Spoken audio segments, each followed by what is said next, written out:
முஸ்லீம்கள் திமுகவைத்தான் வாக்களிக்கிறது தான் 6வது கடமையாக இருக்கிறது. இறை தூதர் வந்து சொன்னாலும் கேட்க மாட்டாங்க அப்படின்னு தேவையில்லாத வேலை தானே. அவங்க எனக்கு ஓட்டு போட்டதில்லை, இதுவரை போட்டதில்லை, இனி போடுவாங்களாங்கிறது அவங்களுக்கு தான் தெரியும். அவங்க 5 கடமையில் 6வது கடமை திமுகவுக்கு போடுறதுன்னு முடிவு எடுத்துட்டு இருக்கும்போது இறை தூதரே வந்து திமுகவுக்கு போடாதீங்கன்னாலும் நீங்கள் இறை தூதரே இல்லைன்னு என் மக்கள் சொல்லுவாங்களே ஒழிய. சிறுபான்மை மக்கள் வந்து சாத்தானுடைய பிள்ளைகள் சொன்னது ஞாபகம் இல்லையா? அதுக்கப்புறம் அதுக்கு விளக்கம், அது அப்படி இது இப்படி ஆக்கும். சிறுபான்மை மக்கள் இருந்து எவ்வளவு எதிர்ப்புகளை சந்தித்தீர்கள், இன்னும் புத்தி வந்த மாதிரி தெரியல. அப்ப இது போன்று அற்ப விஷயத்துக்காக செய்யக்கூடிய அரசியலுக்காக இஸ்லாமியர்களை குறித்து, முஸ்லிம்களை குறித்து, இறை தூதரை குறித்து, அவர்களுடைய முஸ்லிம்களுடைய நம்பிக்கை குறித்து பேசுவதை முதல்ல நீங்க நிப்பாட்டுங்க. ஏதாவது ஒரு விஷயத்த பேசுவதாக இருந்தால் தெரிஞ்சுக்கிட்டு பேசணும், இல்ல தெரிஞ்சவங்கள்ட்ட கேட்டுக்கிட்டு பேசணும். முஸ்லிம்கள் நிலைப்பாடாது. அன்பார்ந்த சகோதர சகோதரிகளே, செய்தியும் சிந்தனையும் என்ற இந்த நிகழ்ச்சியிலே பல்வேறு அண்மை செய்திகளை நாம் அறிந்து வருகிறோம். அதனுடைய தொடர்ச்சியாக சமீபத்தில் சீமான் பேசிய பேச்சு என்பது, முஸ்லிம்கள் வாக்கு எப்போதும் எனக்கு கிடைக்காது, திமுகவிற்கு வாக்களிப்பது என்பது முஸ்லிம்களுடைய 6வது கடமையாக இருக்கிறது, இறை தூதர் அவர்களே வந்து சொன்னாலும் இவர்கள் கேட்க மாட்டார்கள் என்கின்ற அடிப்படையில் சமீபத்தில் நடந்த ஒரு பேட்டியில சீமான் அவர்கள் பேசிய இந்த பேச்சு என்பது கவனிக்க வேண்டிய ஒன்றாக இருக்கிறது. ஏன்னா இறை தூதர் நபிகள் நாயகம் ஸல்லல்லாஹு அலைஹி வஸல்லம் அவர்களை பற்றியெல்லாம் இவர் பேசுறதுக்கு வந்து முஸ்லீம்கள் நம்பிக்கை குறித்தும் நபிகள் நாயகம் ஸல்லல்லாஹு அலைஹி வஸல்லம் அவர்களை குறித்தும் சீமான்லாம் பேசுவதற்கு அருகதை இருக்கிறதா என்பதை அவர் வந்து நல்லா சிந்திச்சு பார்க்கணும். ஏன்னா இஸ்லாமியர்கள், முஸ்லீம்கள் இவர்களை போன்று அரசியல்வாதிகள் அற்ப அரசியலுக்காக தங்களுடைய கொள்கையை நிறம் மாறுவது போல மாற்றி கொண்டிருக்கக்கூடிய, அங்க ஒரு பேச்சு, இங்க ஒரு பேச்சு, இங்க வந்தா சிறுபான்மை மக்களுக்கு ஆதரவாக பேசுவது போன்று, பம்பாய் மாதிரி அந்த பக்கம் எங்கேயாவது போனா பாஜகவுக்கு ஆதரவாக பேசுவது போன்று, ஒவ்வொரு பேச்சிலையும் ஒவ்வொரு பேட்டியிலையும் அவ்வப்போது பல்வேறு நிலைகளை எடுக்கக்கூடிய இவங்கெல்லாம் வந்து இறை தூதரையெல்லாம் வந்து பத்தி பேசலாமா? இஸ்லாமியர்கள் நம்பிக்கை குறித்தெல்லாம் இவங்களுக்கு பேசுவதற்கு அருகதை இருக்கிறதா? நபிகள் நாயகம் ஸல்லல்லாஹு அலைஹி வஸல்லம் அவர்களை இஸ்லாமியர்கள், முஸ்லீம்கள் தங்களுடைய உயிருக்கு மேலாக மதிக்கிறோம். நபிகள் நாயகம் ஸல்லல்லாஹு அலைஹி வஸல்லம் அவர்கள் சொன்ன அடிப்படையில் அத்தீனு நசீஹா, பிறர் நலம் நாடுவது என்பதுதான் இஸ்லாம் என்று இறை தூதர் முகமது நபி ஸல்லல்லாஹு அலைஹி வஸல்லம் அவர்கள் சொன்ன அடிப்படையில் பல்வேறு இடர்பாடுகளின் போதும் இஸ்லாமியர்கள், முஸ்லீம்கள் களமிறங்கி இறை தூதர் சொன்ன ஒரு காரணத்திற்காக பல்வேறு பணிகளை செய்து கொண்டிருக்கிறோம். அப்படி இருக்கும்போது நாங்கள் உயிரிலும் மேலாக மதிக்கக்கூடிய இறை தூதரை குறித்தும் எங்களுடைய நம்பிக்கையை குறித்தும் அரசியல் லாபத்திற்காக இவர்கள் போடுகின்ற அந்த வேஷத்தை போன்று நினைத்து கொண்டு இவங்கெல்லாம் வந்து இந்த மாதிரி பேசி கொண்டு இருக்கிறார்கள். பொதுவாக அதாவது சிறுபான்மை மக்களுடைய ஓட்டுக்களை வந்து பெறுவதற்கு அவ்வப்போது பல கட்சிகள் முயற்சி செய்வதை நாம் பார்க்கிறோம். அதுல ஒருத்தர் தான் சீமானா கூட இருக்கலாம். முஸ்லீம்கள் வந்து எங்களுக்கு வந்து என்ன செய்ய மாட்டாங்க, எங்களுக்கு வந்து அவங்க வாக்கு எப்போதுமே இல்லை அப்படின்னு சொல்றதையும் பார்க்கிறோம். அதே போல திமுகவுக்கு தான் ஓட்டு போடுவாங்க, 6வது கடமை. யார் சொன்னது? உங்களுக்கு வரலாறு தெரியுமா? தமிழகத்தில் வாழக்கூடிய ஒட்டுமொத்த முஸ்லீம்களுடைய கருத்தை அது. ஏதாவது ஒரு விஷயத்தை பேசுவதாக இருந்தால் தெரிஞ்சுக்கிட்டு பேசணும், இல்ல தெரிஞ்சவங்கள்ட்ட கேட்டுக்கிட்டு பேசணும். முஸ்லீம்கள் நிலைப்பாடாது. ஒரு காலகட்டத்தில் முஸ்லீம் லீக் என்று சொல்லக்கூடிய அதனுடைய ஒரு தலைவராக இருக்கக்கூடிய காதர் மொய்தீன் அவங்க அந்த காலத்தில் அவர் சொன்னது திமுக மீது உள்ள பற்றின் மீது சொல்லியிருக்கலாம். ஆனா இன்னைக்கு என்ன நிலைமை?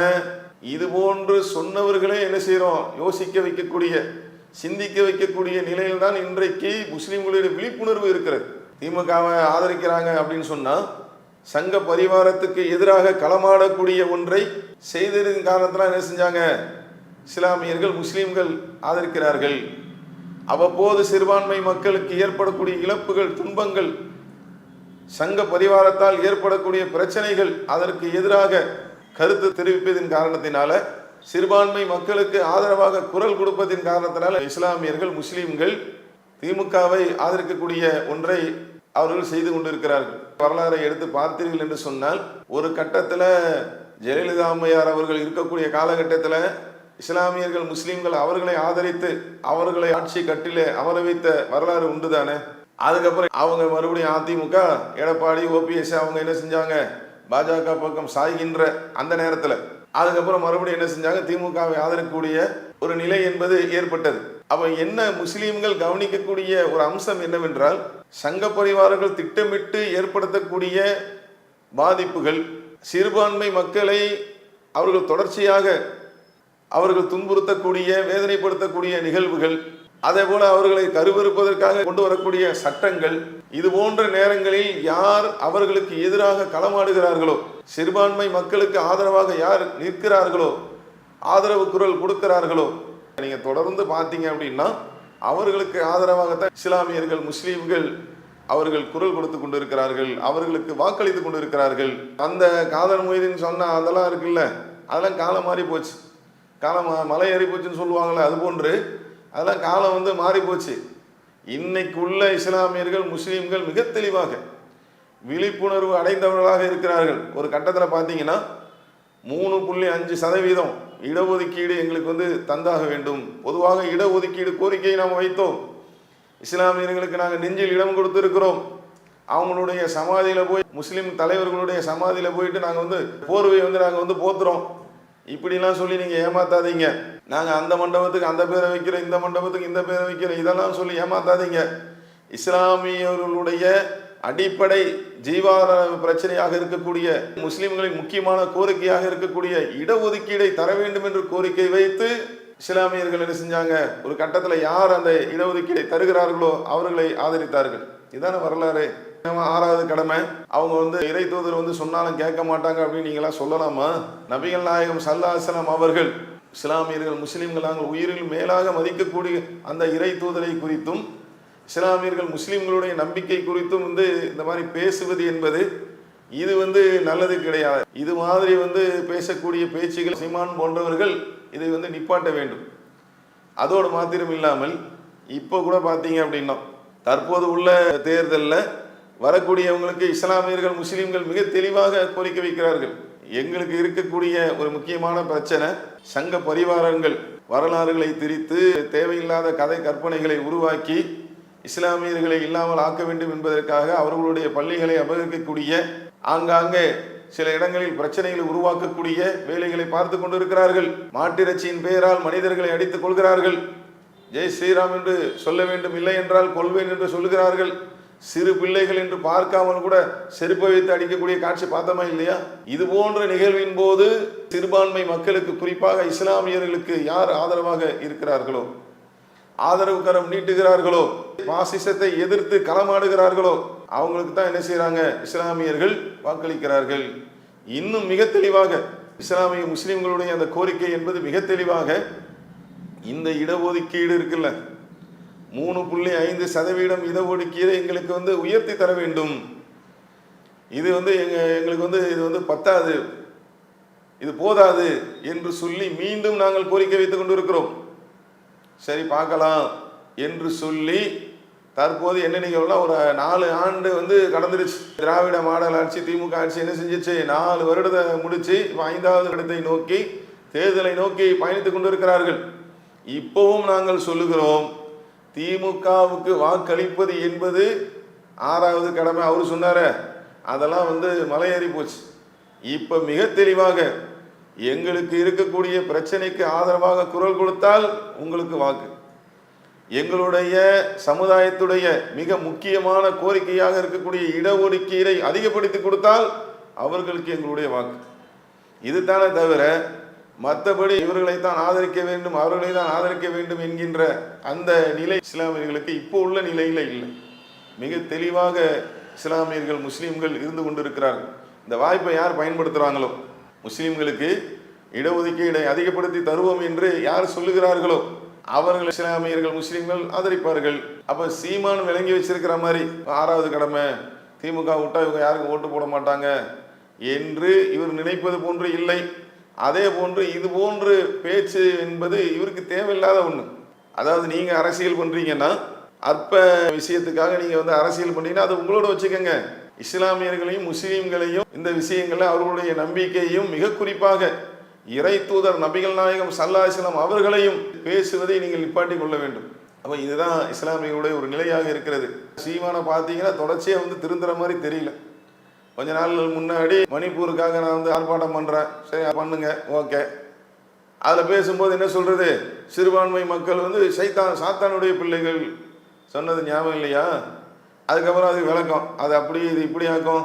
சிறுபான்மை மக்களிலிருந்து எவ்வளவு எதிர்ப்புகளை சந்தித்தீர்கள், இன்னும் புத்தி வந்த மாதிரி தெரியல. அப்ப இது போன்று அற்ப விஷயத்துக்காக செய்யக்கூடிய அரசியலுக்காக இஸ்லாமியர்களை குறித்து, முஸ்லிம்களை குறித்து, இறை தூதரை குறித்து, அவர்களுடைய முஸ்லிம்களுடைய நம்பிக்கை குறித்து பேசுவதை முதல்ல நீங்க நிப்பாட்டுங்க. சிறுபான்மையுடைய மக்களுடைய ஓட்டு என்பது வேண்டும் என்றால், ஏன்னா ஒவ்வொருத்தரும் அதுதானே முயற்சி பண்ணிட்டு இருக்கிறாங்க. சிறுபான்மை மக்களுக்கு என்னெல்லாம் பிரச்சனைன்னு உங்களுக்கு தெரியாதா? அதுக்கு குரல் கொடுக்க வேண்டாமா? இஸ்லாமியுடைய பிரச்சனை என்னன்றது உங்களுக்கு தெரியாதா? இடஒதுக்கீடு கேட்டு எவ்வளவு கோரிக்கையை வலுத்து கொண்டு இருக்கிறது. இடஒதுக்கீடை அதிகப்படுத்தி தாருங்கள் என்ற கோரிக்கை இருந்து கொண்டு இருக்கிறது. அது சம்பந்தமா பேசுங்க. சிறுபான்மை மக்களுக்கு ஆதரவாக கருத்து சொல்லுங்க. சங்க பரிவாரர்கள் இஸ்லாமியர்களை அடக்கி ஒடுக்க வேண்டும் என்று செய்யக்கூடிய செயல்களுக்கு எதிராக களமாடுங்கள். அதெல்லாம் முடியுமா? அப்போ அது போன்று நடந்தால் இஸ்லாமியர்கள், முஸ்லிம்கள் என்ன செய்வாங்க? தங்களுடைய வாக்குகளை அவர்கள் செலுத்துவதற்கு வாய்ப்பு இருக்கிறது. அதை விட்டுட்டு முஸ்லிம்கள் வாக்கு எனக்கு கிடையாது, யாரோ ஒருத்தர் சிறுபான்மை மக்களுக்கு சம்மந்தமாக வாக்குகள் அப்படின்னு சொல்லி பேசினா அவங்களுக்கு பதில் கொடுக்கணுமா? அதானங்க, ஒருத்தர் நம்மளை பற்றி பேசுகிறாங்கன்னா அவங்களுக்கு தானே பதில் கொடுக்கணும். அதை விட்டுட்டு என்னவா, முஸ்லீம்களுடைய வாக்கு எனக்கு எப்போதும் இல்லை, முஸ்லீம்கள் திமுகவைத்தான் வாக்களிக்கிறது தான் 6வது கடமையாக இருக்கிறது, இறை தூதர் சொன்னாலும் கேட்க மாட்டாங்க அப்படின்னு தேவையில்லாத வேலை தானே.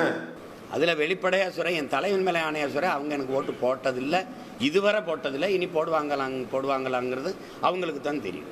அவங்க 5 கடமையில் 6வது கடமை திமுகவுக்கு போடுறதுன்னு முடிவு எடுத்துட்டு இருக்கும்போது இறை தூதரே திமுகவுக்கு போடாதீங்கன்னாலும் நீங்கள் இறை தூதரே இல்லைன்னு என் மக்கள் சொல்லுவாங்களே ஒழிய, அது அவங்கள பொறுத்த வரைக்கும் நல்லா பிஜேபியின் பி டீம். அப்ப இது போன்று பேசுவதை இது சரியானது இல்லை என்பதை சொல்லி, இஸ்லாமியர்கள், முஸ்லீம்கள் உயிரிலும் மேலாக இறை தூதரை மதிக்கிறார்கள். அந்த அடிப்படையில் தங்களுடைய செயல்பாடுகளை அமைத்துக் கொள்கிறார்கள்.